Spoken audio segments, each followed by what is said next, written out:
Well, I'm gonna ask you two questions.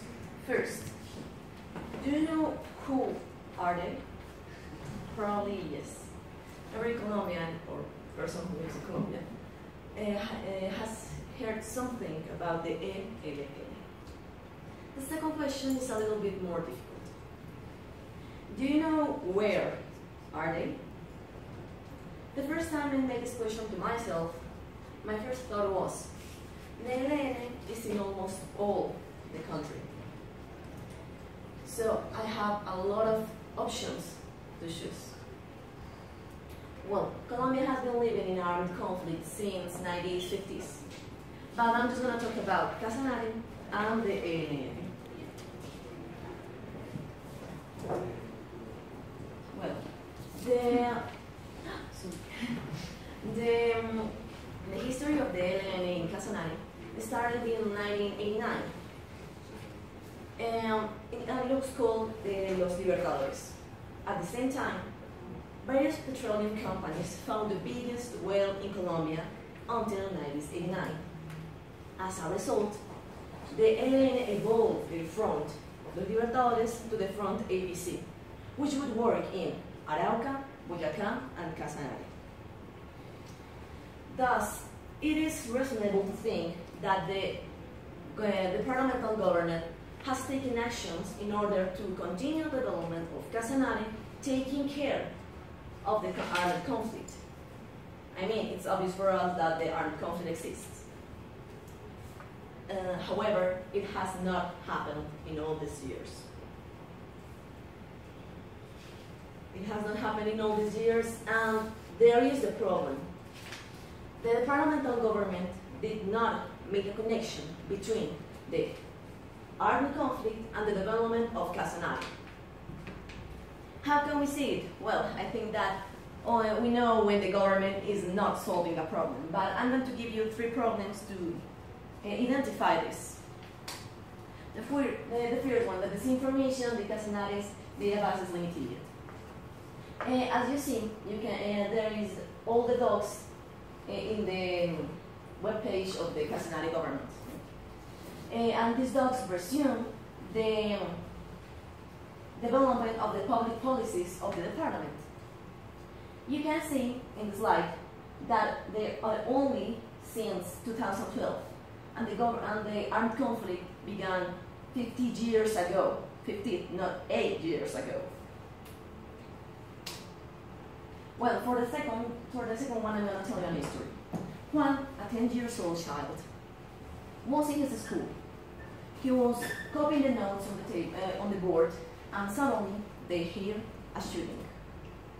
It was normal for them, but they changed their attitude when the ELN and the military get into the school. What kind of reaction do you think that the teacher took in that moment? Do you expect the same reaction of the teacher in the photo, or than our teacher? Do you think that they're going to react in the same way? Well, the professor in our history just said, please copy all the notes in the board and go home. See you tomorrow. That was all. So it is unclear evidence to show how the armed conflict interferes and influences the education fields in the department, and how the public policies about education are not related to the context of an armed conflict. So the real question in this case is, are actual public policies useful? And for the third one, if you ask me about the armed conflict in Casanare, I'm just going to reply asking you to search in a newspaper and just read the headlines of them. I think that is enough to know about the armed conflict in Casanare and to know that it exists. Well, it has a theory explanation. Yes, it has. It is called the resource course. The resource course demands that the natural resource well is conductive to conflict. Countries with lower revenues per capita have more probabilities to political instability and deteriorating. But the study that shows the resource course gives the solution of that. it says that the government has to spend the revenues in efficient security politicals and in distribute on a grand scale of distribute policies, because it would give to the state the control of the oil well. But what solutions do we have in the case of Casanare, taking care of the resource curves and all the content that we have?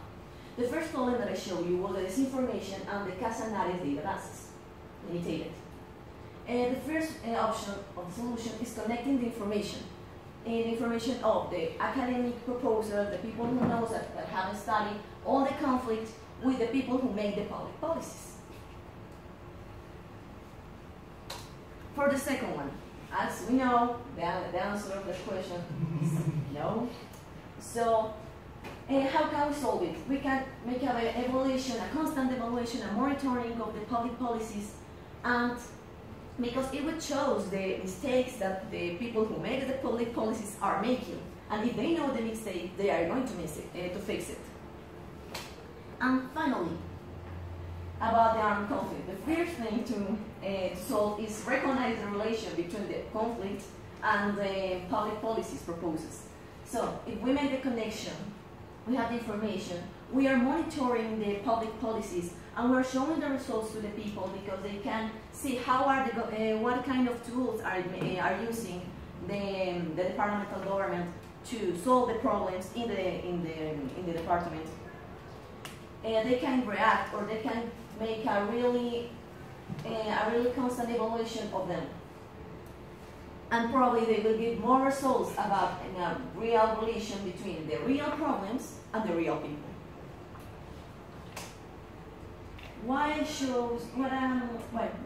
To finish this long presentation, I decided to show you this picture. This is a photo. If I ask you again, where are the people in the photo? Probably you would know the answer, not because I've been talking about Casanare in all this presentation. Probably because it will happen because the departmental government has been making public policies to improve the cattle rising. So it is popular for us. But the question is, what could happen if the departmental government did the same thing to the solutions of the armed conflict? It will be brighter than the first photo that I showed you. Thank you.